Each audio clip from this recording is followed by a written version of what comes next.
Polish জুতো polish আমাকে বলছেন ম্যাডাম? হ্যাঁ, আমার জুতোটা পালিশ করো নাকি? আমি এখনই দিচ্ছি ম্যাডাম। বেশ ভালো করে পালিশ করবে। আপনি দেখে নেবেন ম্যাডাম।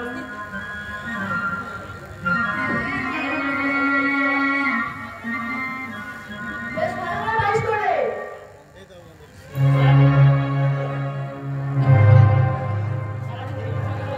সারাদিনে তোমার কত রোজগার হয়?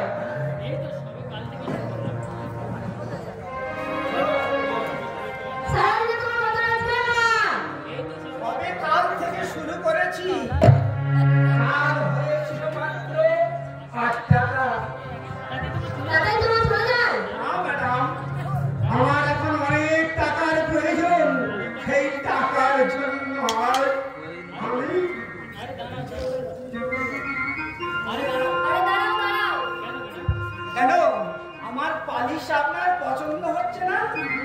তুমি এই জুতো পালিশ করে আমার সংসার চলে, আর আমার স্ত্রী পুত্রকে বাঁচাতে এই পথ ছাড়া আমার আর কোনো উপায় ছিল না।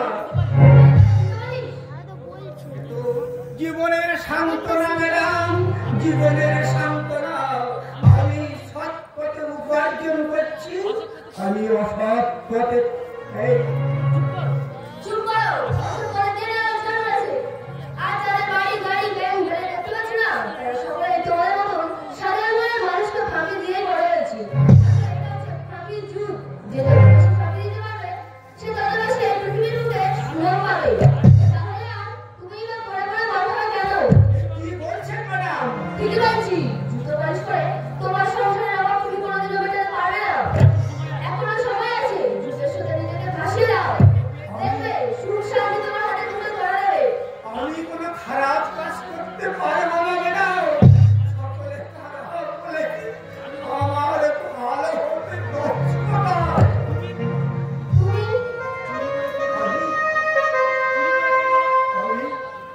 আমি আর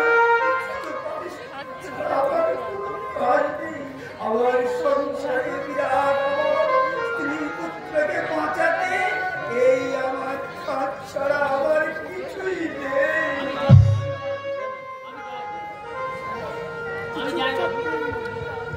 আমি আর দেরি করব না, আমি যাই ম্যাডাম। কিছু বলবেন? তোমার ছেলে অসুখ, জুতো পালিশ করে চিকিৎসা করতে চাও? হ্যাঁ ম্যাডাম। এই নাও, 500 টাকা রাখো। এতগুলো টাকা আমি শোধ করবো কি করে ম্যাডাম? 70 টাকা করতে হবে না। আরে, আমি ও টাকা আমি নিতে পারবো না। বেশ তো, তোমার যেমন হবে তুমি যেমন শোধ করো। এখন ধরো। আবার কোথায় দেখা হবে ম্যাডাম? এইখানেই পাবে। যাও, আর দেরি করো না। তোমার ছেলের অসুখ, চলে যাও, তাড়াতাড়ি যাও, চিকিৎসা করো। এই কি, তোমার চোখ জল কেন? আনন্দে ম্যাডাম, আনন্দে। আজকাদিন আমি লোকের হাতে পথে পথে আমি ঘুরে বেরিয়েছি, কেউ আমার একটা কানা করে দিয়ে সাহায্য করেনি। আর আপনি আমাদের আপনজন না হয়ে এতগুলো টাকা আমার হাতে তুলে দিলেন। আপনি দেবী না মানবী, মানবী না দেবী? না, আর এক মুহূর্ত এখানে দেরি করা চলবে না। বস্তির মানুষগুলো এতক্ষণে আমার আসল হয়ে আছে। তারা জানে এই চাকরি বস্তান তাদের দরজে বন্ধ। সত্যি তুমি দুঃখী তেমনি বন্ধ চালনি তুই ওর কথা বলছিস জাদু? যা সত্য কত চিরদিনই সত্য। তোরা গরবার ভেলান্দার মুনাফা বাণিজ্যের ভয় দেখিয়ে যে টাকা তুমি দাও, সেই টাকা তুমি বিলিয়ে দাও এই দায়িত্ব সর্বহারা মানুষের মধ্যে। এটাই যে আমার জীবনের একমাত্র ব্রত হিসেবে গ্রহণ করেছি জাদু। এখানেই তুমি আমার বাচ্চাদের থেকে আলাদা। নিজের স্বার্থকে বড় করে না দেখি এই জাতিকে হেরে চলে দাও, বুঝিয়ে দাও তোমার জীবনের প্রধান কর্তব্য হিসেবে গ্রহণ করবে। তবু তোমার জন্মের পরমের তারিখ আমি বুঝে পেতে পারিনি। এই বাড়ি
তোমার জন্যই যেই কলঙ্কই থাকুক, তুমি প্রকৃত মানুষ।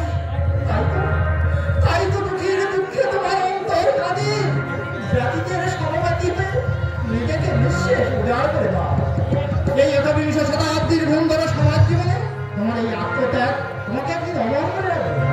মানুষ ভুলে যাবে না এই চান্দি মস্তানের নাম।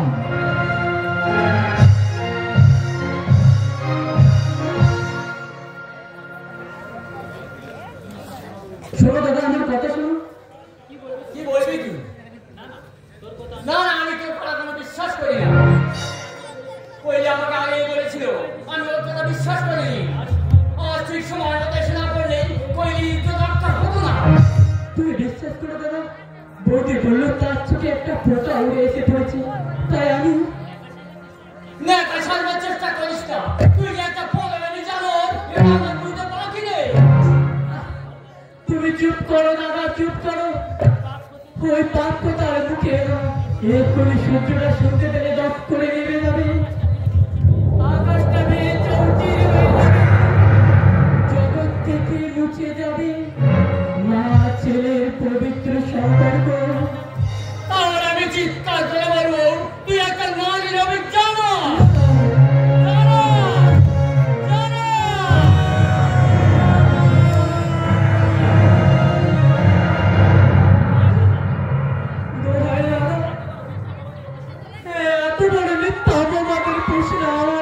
চাপিয়ে দিই আমার জীবনটাকে তুমি সকলের কাছে দুর্বিষহ করে তুলে দাও না।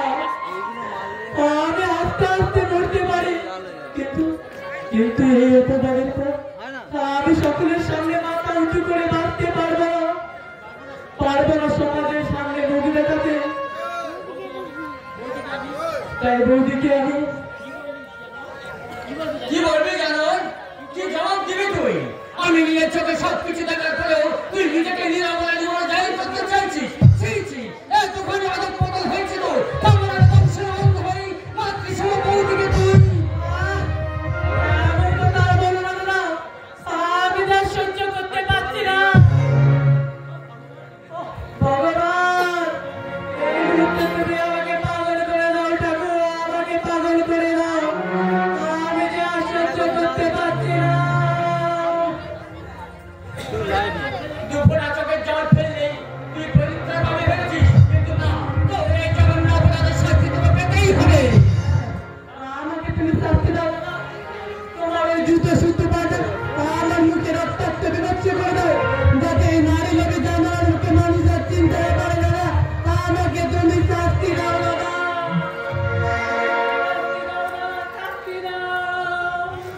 শুনে যা জানো, তোর এই অপবিত্রতা আমাকে স্পর্শ করে না।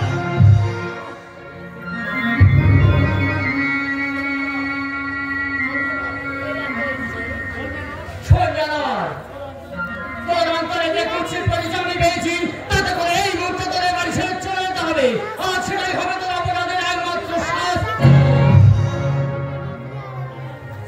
দাদা, না না, একটা নাম পরে সঙ্গে আমি কোনো সম্পর্ক রাখতে চাই না।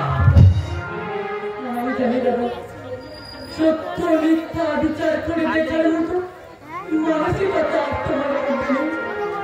বৌদির মুখের কথা আর তোমার কাছে বেদ মন্ত্র, অথচ এমন একদিন ছিল, সেই সেদিনে ছিল তোমার বুকের কাছে আমাকে পরম যখন শুয়ে থাকতে দেওয়া। তোমার মনে আছে দাদা, বাসে বেড়ে রাখা ছিল, এটি বেড়ে আমার হাত ভেঙে দিয়েছিল বলে তুমি বাড়িতে গিয়ে তার হাত ভেঙে দিয়ে এসেছিলে। গিয়েছিলাম তো, তাতে হয়েছে নাকি? হয়নি কিছুই দাদা, হয়নি কিছুই। শুধু ভাবছি সেদিন আর আজকের মধ্যে কতখানি তফাৎ, কতখানি পার্থক্য। বৌদি এ বাড়িতে আসার পর তুমি আমার কাছ থেকে অনেক দূরে সরে গেছো দাদা। হয়েছে স্বার্থপর, আত্মকেন্দ্রিক। কি বললি শোন, আর একটা কথা বললে আমি তোকে। আর তুমি নিজেকে ছোট করো না, তোমার দেওয়া শাস্তি আমি মাথায় করে নি। আমি যে চিরদিনের মতো এ বাড়ি ছেড়ে চলে যাচ্ছি দাদা, তবে আমার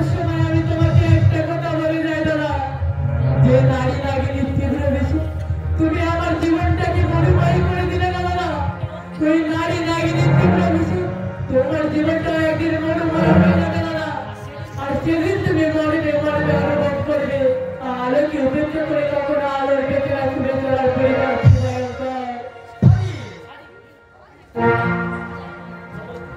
দাদা করো তুমি আধুনিকাতের পদ সেবা ডুবে যাও তুমি পাপের অন্ধকারে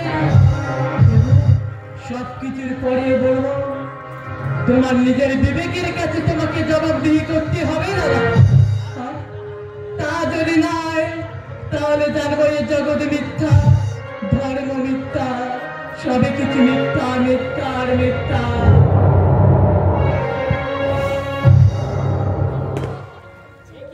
কি হলো মাথাটা করছে কেন বুকের ভিতরটা কেমন যেন পড়েনি তুমি কোথায় আমায় ধরো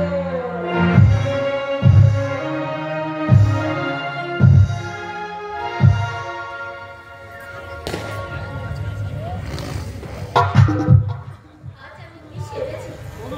আমার হিন্দু ঘরের সতী সাবিত্রী স্ত্রী নাকি দেহবিলাসিনী ভগবান? তুমি আমার কপাল। উনি কিছু দেখো, বাবা তুমি পূজার স্বপ্ন তুমি ভেঙে চুরমার করে দিলে। বৌদি, বৌদি, দেখি বৌদি তো কাঁদতে বৌদি। না, আমি তো কাঁদিনি ঠাকুরজি। মুখের হাসি সাজিয়ে আর কত দুঃখ যন্ত্রণা ধরে রাখবে আমি জানি। তুমি সবসময় খারাপ হয়ে যাচ্ছ। এই দেখো না আমি কেমন সুন্দর পোশাক পরেছি। এই পোশাকের সৌন্দর্য থাকে ঠিকই, আমাদের স্বাস্থ্য থাকে না। আমি বুঝতে পারছি না তোমাকে চাই কেন তুমি এই পোশাক পরছো। সমাজের অনেকেই এই পোশাক পরে ঠাকুরজি। দাদি, তারা মানুষ আর কি নয়, দেহাবিলাসী। জানো বৌদি, মাঝে মাঝে মনে হয় তাদেরকে চিৎকার করে বলি, কিন্তু জানি না কেন জানো আমিও ঠিক দাদার হাতের মুঠোয়। ঠাকুরজি, তোমাকে আমি জানি বৌদি, বাইরের আলোয় সবাইকে তুমি আনন্দ করতে চাইও। তোমার এমন করে চমৎকার চোখে নেমে আসে সামনের ধারা। ঈশ্বরের অভিশপ্ত ভেদ করে বেরিয়ে আসলে অভিশপ্ত আমার জীবন ফল হয়ে গেল। আমার চোখে পৃথিবী মিথ্যা। বলো না আর বলো না ঠাকুরজি, আমি যা সহ্য করতে পারছি না। বৌদি, তোমার কাছে শুধু আমার এক প্রিয় নয়, তুমি সত্য হও, কারণ তুমি মানুষের অনেক মধ্যে তুমি আমার সম্বন্ধে এত বড় কথা বলতে পারো, বলতে পারো। এই যে কালী, তোমার মধ্যে মাতৃত্ব, তোমার মধ্যে বিজয় মন সর্বত্র, নারীদের মধ্যে সর্বস্ব। ঠাকুরজি। ওগো, আমি কি অবধূ? তোমাকে যেভাবে হোক নোংরা পাপ ত্যাগ করে ফিরে আসতে হবে। মুছে দিতে হবে জীবনের পাতা থেকে শৈশবের স্মৃতি, জাগিয়ে তুলতে হবে শান্তি। আমি পারবো না ঠাকুরজি, কি করে পারবো? একদিকে আমার জীবনের স্নিগ্ধ বাতাস, অন্যদিকে রাহুল পাশে বড় কাজে। আমি কি করবো ঠাকুরজি? পূজা, পূজা। মা, তুমি এসেছো মা?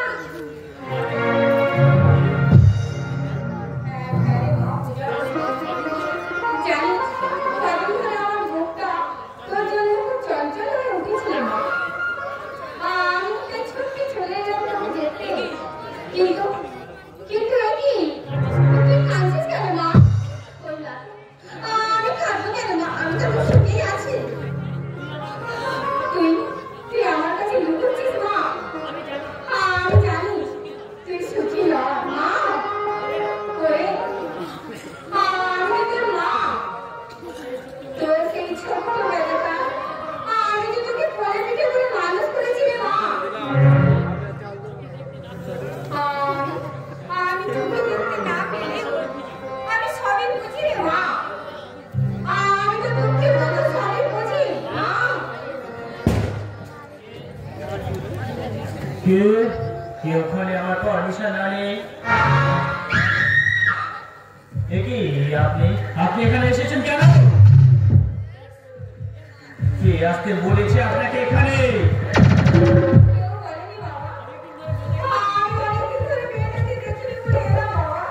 কিন্তু আমি আপনাকে মানা করেছিলাম, সে কথা নিশ্চয়ই আপনি ভুলে যাননি।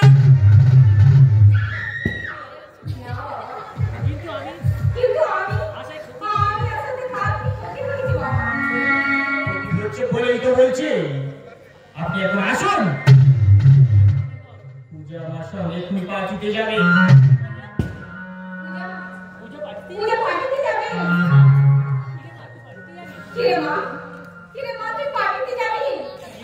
ও কি বলবে? আমি বলছি আপনি এখন আসুন। জীবনে কখনো আপনি এ বাড়িতে আসবেন না। এখন আপনি বাড়িতে আসলে স্বাধীনের চিন্তা ভাবনা ওর মনে ভেসে উঠবে। আমি ঠিকই বলছি।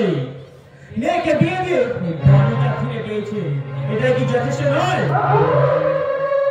তাহলে মেয়েকে দেখবার এত শখ কেন? নাহলে ঘরে ধাক্কা দিয়ে আমি বের করে দেবো এখান থেকে এক্ষুনি আপনাকে।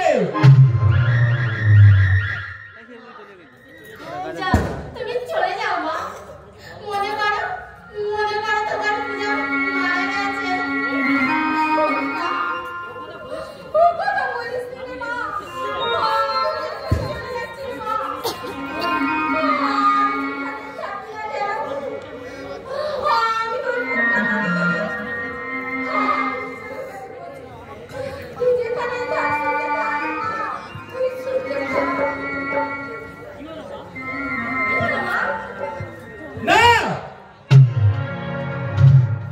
স্পর্শ করবে না।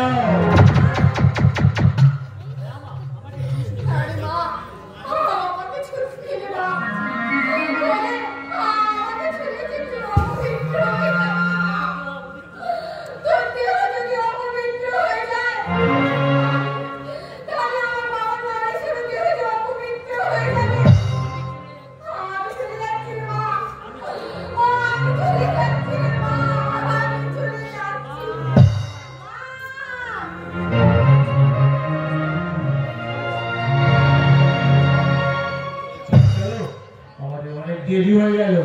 না, আমি যাব না। আরে যাবে। তুমি না গেলে আমার 5 লক্ষ টাকার কন্ট্রাক্ট নষ্ট হয়ে যাবে। না, আমি যাব যাবে না। না? তুমি যাবে।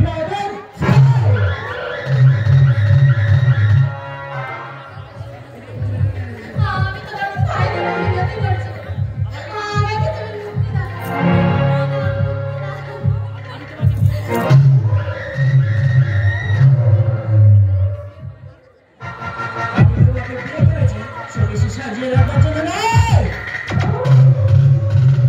আমার প্রতিহিংসা চরিতার্থ করার জন্য স্বাধীন স্কুল থেকে আমার বন্ধু আমার সঙ্গে প্রতিদ্বন্দ্বী প্রয়োজন হলে স্বাধীনকে আমি তুমি করো না। সে দেখো তো, আমার মুখের দিকে যে মুখ তোমারই শুভ কামনা ঈশ্বরের কাছে দিন রাত প্রার্থনা করে, সেটা রাতের শাখা শীতিতে সিঁদুর এখনো জ্বলজ্বল করছে আমার হাতের পাশে।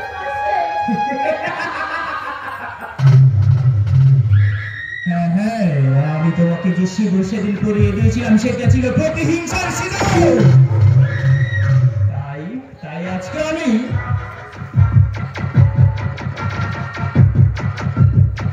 তোমার সেই সিঁদুর আমি মুছিয়ে দিলাম। তুমি কি করলে? তুমি কি করলে?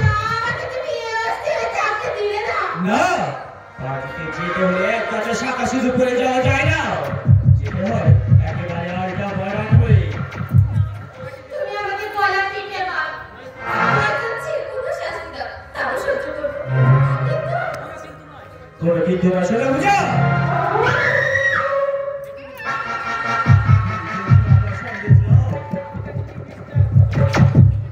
আমাদের যদি মিস্টার বসে গেছে অপমানিত নয়, তাহলে কিন্তু আমি তোমাকে বাঁচিয়ে রাখবো না।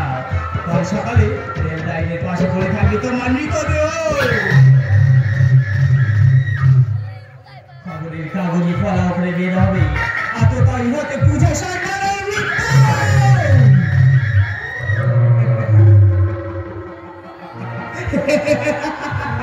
তোমার মা শুনবে আর তখন দুঃখে বুচ্চা হবে আর আমি জিনের বোতলে সাদা ফেনার মতো উঠবে উঠবে উঠবে